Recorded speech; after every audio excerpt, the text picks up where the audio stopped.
മുംബൈക്കും പൂനെയ്ക്കും ഇടയിൽ യാത്ര ചെയ്യുമ്പോൾ കോണാകൃതിയിലുള്ള ഒരു കൊടുമുടിയും അതിനോട് ചേർന്നുള്ള വിശാലമായ പീഠഭൂമിയുള്ള മലയും എളുപ്പത്തിൽ ശ്രദ്ധയിൽപ്പെടും. ഈ ഇരട്ട രൂപങ്ങൾ മറ്റൊന്നുമല്ല, കലാവന്തിൻ ദുർഗും മുരഞ്ചൻ കോട്ടയുമാണ്. പ്രബൽഗഡ് എന്നും അറിയപ്പെടുന്നു. ഇവ രണ്ടും ഒരു രണ്ട് പർവ്വതങ്ങൾക്കിടയിലുള്ള താഴ്ന്ന ഭാഗം വഴി വേർതിരിക്കപ്പെട്ടിരിക്കുന്നു. പ്രബൽഗഡിലെത്താൻ പഴയ മുംബൈ പൂനെ ഹൈവേയിലെ ഷെഡുങ്ങിൽ നിന്ന് തിരിയണം. കോട്ടയുടെ അടിവാരത്തുള്ള താക്കൂർവാടി ഗ്രാമം പൻവേലിൽ നിന്ന് ഏകദേശം 14 കിലോമീറ്റർ അകലെയാണ്. പൻവേലിൽ നിന്ന് താക്കൂർവാടിയിലെത്താൻ 6 പേർക്ക് ഇരിക്കാവുന്ന റിക്ഷകൾ വാടകയ്ക്ക് എടുക്കാം. പൻവേലിനും താക്കൂർവാടിക്കുമിടയിൽ ബസ് സർവീസ് ഉണ്ടെങ്കിലും അത് അത്ര സൗകര്യപ്രദമല്ല. പേര് സൂചിപ്പിക്കുന്നത് പോലെ ശിവാജിയുടെ കാലത്ത് വിശാലമായ പ്രദേശം ഉൾക്കൊള്ളുന്ന സുപ്രധാനമായ ഒന്നായിരുന്നു ഈ കരുത്തുറ്റ കോട്ട. കോട്ടയെ 2 ഭാഗങ്ങളായി തിരിച്ചിരിക്കുന്നു: മാച്ചി പീഠഭൂമി, ബലേഗില്ല കോട്ടയുടെ ഉൾഭാഗം. കലാവന്തിൻ കൊടുമുടിയും ബലേഗില്ലയും മാച്ചിയിലാണ് സ്ഥിതി ചെയ്യുന്നത്. ഇത് കലാവന്തിനെ പ്രബൽഗഡ് ഉപരിഭാഗത്തെ കോട്ടയുടെ ഭാഗമാക്കുന്നു. മാച്ചിയിൽ ഏകദേശം 20 കുറയ്ക്കുക 25 വീടുകളുണ്ട്. ഗ്രാമത്തിലെത്താൻ വനംവകുപ്പ് മൺപാത നിർമ്മിച്ചിരുന്നു. 2006 വരെ ജീപ്പുകൾക്ക് ഗ്രാമത്തിന് തൊട്ടുമുമ്പുള്ള ട്രങ്ക് വരെ എത്താമായിരുന്നു. എന്നാൽ ആ വർഷത്തെ ശക്തമായ വെള്ളപ്പൊക്കത്തിൽ റോഡിന്റെ ഭൂരിഭാഗവും ഒലിച്ചുപോയി. അതിനുശേഷം അത് അറ്റകുറ്റപ്പണി നടത്തിയിട്ടില്ലാത്തതിനാൽ ഇപ്പോൾ ഒരു നടപ്പാതയായി മാറിയിരിക്കുന്നു. ഏകദേശം 45 മിനിറ്റ് ട്രെക്കിങ്ങിന് ശേഷം തകർന്ന ഒരു കൊത്തളവും ഏതാനും പടികളും അടുത്തായി ഒരു പ്ലാറ്റ്ഫോമും കാണാം. 2010 വരെ വ്യക്തമായി കാണാമായിരുന്ന ഈ സ്ഥലം ഇപ്പോൾ ഒരു ഭക്ഷണശാലയാൽ മറയ്ക്കപ്പെട്ടിരിക്കുന്നു. കോട്ടയുടെ ആദ്യ കവാടം ഒരിക്കൽ ഇവിടെയായിരുന്നുവെന്ന് വിശ്വസിക്കപ്പെടുന്നു. അടിവാരത്ത് നിന്നുള്ള പാത ഇവിടെ അവസാനിക്കുന്നു. സമീപത്തായി ഗണപതിയുടെയും ഹനുമാന്റെയും ശിലകളിൽ കൊത്തിയെടുത്ത വിഗ്രഹങ്ങളുണ്ട്. പ്രാർത്ഥനകൾക്ക് ശേഷം ഒരാൾ മാച്ചിയിലേക്ക് കടക്കുന്നു. കലാവന്തിൻ കൊടുമുടി കാഴ്ചയിൽ നിർത്തിക്കൊണ്ട് 15 മിനിറ്റ് നടന്നാൽ പ്രബൽ മാച്ചി ഗ്രാമത്തിലെത്താം. അടിവാരത്ത് നിന്നുള്ള മുഴുവൻ കയറ്റത്തിനും ഏകദേശം 1.5 മണിക്കൂർ എടുക്കും. മാച്ചിയുടെ വലതുവശത്ത് ശിവന്റെ തകർന്ന ഒരു ക്ഷേത്രമുണ്ട്. ഗ്രാമത്തിൽ നിന്ന് കോട്ടയ്ക്കും കലാവന്തിൻ കൊടുമുടിക്കും ഇടയിലുള്ള ഭാഗം പാറയിൽ കൊത്തിയെടുത്ത മനോഹരമായ വളഞ്ഞുപുളഞ്ഞ ഗോവണിപ്പടികളിലേക്ക് നയിക്കുന്നു.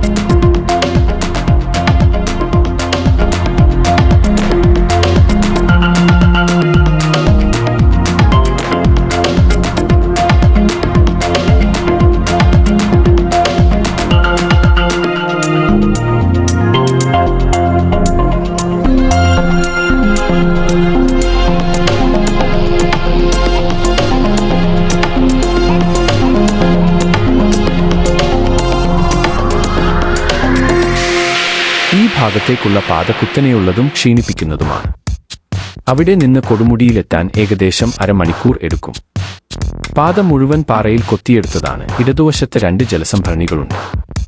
ആദ്യത്തേത് മണ്ണ് നിറഞ്ഞ് ഉണങ്ങിയ നിലയിലാണ്. രണ്ടാമത്തേത് ഒരു ഗുഹയ്ക്ക് സമാനമായതും കുടിവെള്ളമുള്ളതുമാണ്. എങ്കിലും അവിടെ എത്തിച്ചേരുക പ്രയാസമാണ്.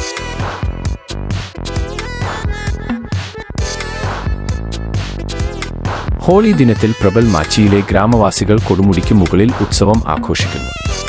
പ്രബൽഗഡിന് താഴെയായി കലാവന്തിനും ഇടയിലുള്ള പാതയിലൂടെ നടക്കുമ്പോൾ പാറയിൽ കൊത്തിയെടുത്ത ഏകദേശം 25 അടി നീളമുള്ള മനുഷ്യനിർമ്മിത ഗുഹ കാണാം. ഇതിന് ഉള്ളിൽ ഒരു ദാകൃതിയിലുള്ള തിരിവുണ്ട്. ഇത് ഏകദേശം 15.5-20 അടി വിസ്തീർണമുള്ള വിശാലമായ മുറിയിലേക്ക് നയിക്കുന്നു. സമീപത്തായി ഹനുമാൻ സ്വാമിയുടെ കൊത്തുപണിയുണ്ട്. പാതയിലൂടെ മുന്നോട്ട് പോയാൽ ബലേഗിലേക്ക് താഴെയുള്ള ഒരു മലയിടുക്കിലെത്തും. പാത മലയിടുക്കിൽ നിന്ന് താഴേക്ക് ഇറങ്ങുന്നിടത്ത് കലാവന്തിൻ കൊടുമുടിക്ക് അഭിമുഖമായി പാറയിൽ കൊത്തിയെടുത്ത മറ്റൊരു ഗുഹയുണ്ട്.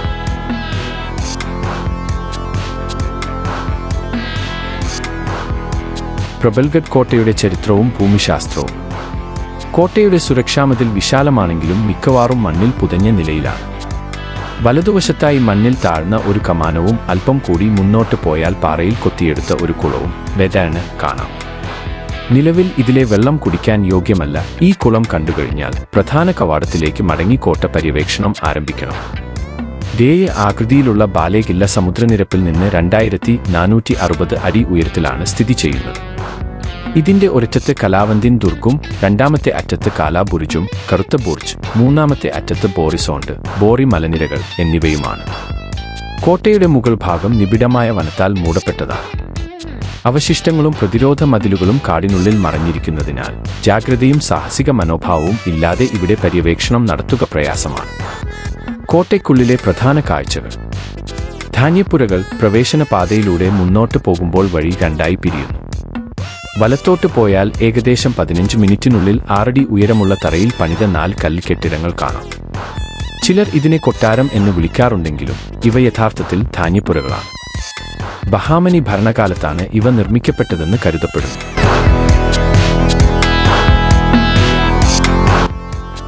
കൊത്തുപണികളോട് കൂടിയ ചെറിയ വാതിലുകളും വെളിച്ചത്തിനായി ചെറിയ ജനാലകളും ഇവയ്ക്കുണ്ട്. ഗണേശ ക്ഷേത്രം ധാന്യപ്പുരകൾക്ക് ശേഷം താഴേക്കുള്ള പാത ഒരു അരുവിയുടെ അടുത്തേക്ക് നയിക്കുന്നു. അവിടെ ഒരു പഴയ അണക്കെട്ടിന്റെ അവശിഷ്ടങ്ങൾ കാണാം.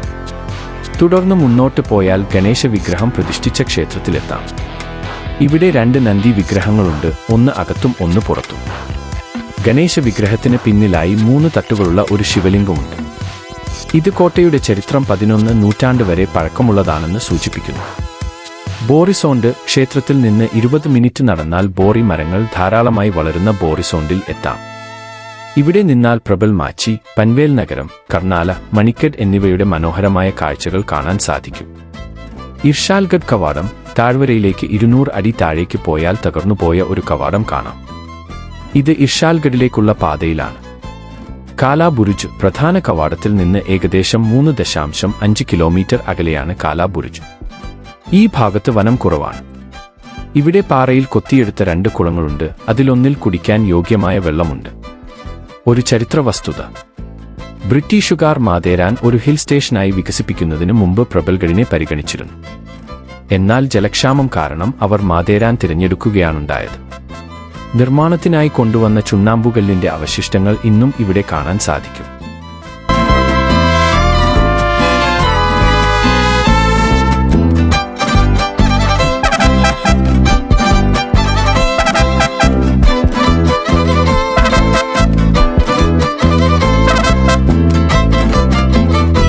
കാണേണ്ട പ്രധാന സ്ഥലങ്ങൾ: കലബുരൂജ്, കാലശൈജേർ. ഇവിടെ നിന്ന് മാതേരാൻ പോയിന്റുകൾ, സോണ്ടായ് കോട്ട, ഇർഷാൽഗഡ്, മോർബെ ഡാം എന്നിവയുടെ മനോഹരമായ കാഴ്ചകൾ കാണാം. ഇതിന് താഴെ പക്കെ ബുരൂജ്, ദേജോ ഷെയ്ജേക് എന്ന ചെറിയ മാച്ചി കാണാം.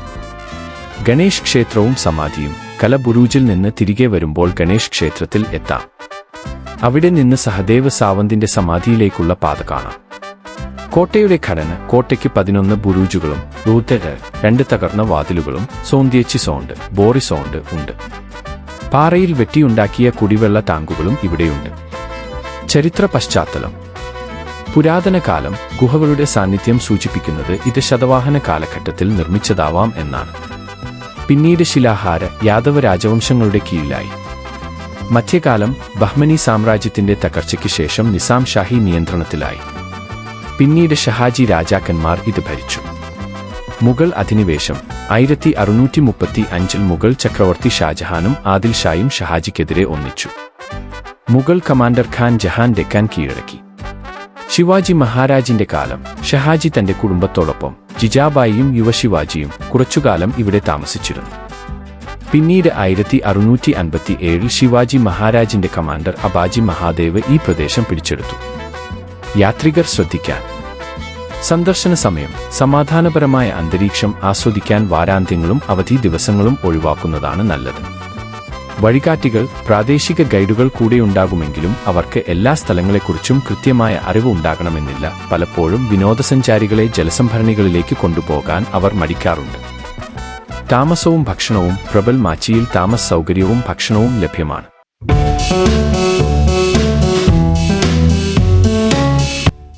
മുംബൈയോട് അടുത്തായതിനാൽ ഇപ്പോൾ ഇത് കൂടുതൽ വാണിജ്യവൽക്കരിക്കപ്പെട്ടിട്ടുണ്ട്.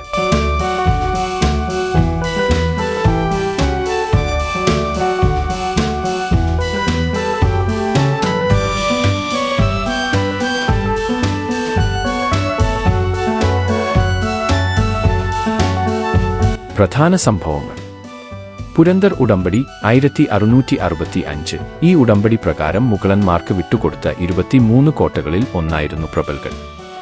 രജപുത്ര കമാൻഡർ കേസരി സിംഗ് ഹാഡയെ കോട്ടയുടെ തലവനായി നിയമിച്ചു. മറാത്ത സൈന്യവുമായുള്ള പോരാട്ടം: ഉടമ്പടി ലംഘിക്കപ്പെട്ടപ്പോൾ കേസരി സിംഗ് മറാത്ത സൈന്യവുമായുള്ള യുദ്ധത്തിൽ കൊല്ലപ്പെട്ടു.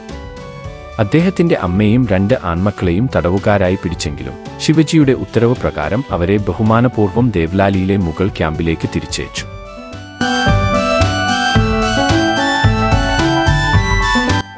പിന്നീട് ഈ കോട്ടയിൽ നിന്ന് വലിയൊരു നിധിശേഖരം കണ്ടെടുത്തു. ഭരണം ശിവജിയുടെ ഭരണകാലത്ത് അബാജി മഹാദേവ് ഈ കോട്ടയിൽ നിന്നാണ് വടക്കൻ കൊങ്കൺ ഭരിച്ചിരുന്നത്. ബ്രിട്ടീഷ് വിരുദ്ധ കലാപം 1828 ഉമാജി നായിക്കിന്റെ നേതൃത്വത്തിൽ രാമോഷി വിഭാഗം ബ്രിട്ടീഷുകാർക്കെതിരെ കലാപം നടത്തി. ഏകദേശം 300 പേരടങ്ങുന്ന സംഘം പ്രബൽഗഡിൽ അഭയം പ്രാപിച്ചു. 1827 ഡിസംബർ 25 അവർ ഒരു വിളംബരം പുറപ്പെടുവിക്കുകയും ബ്രിട്ടീഷുകാർക്ക് നികുതി നൽകരുതെന്ന് നാട്ടുകാരോട് ആഹ്വാനം ചെയ്യുകയും ചെയ്തു.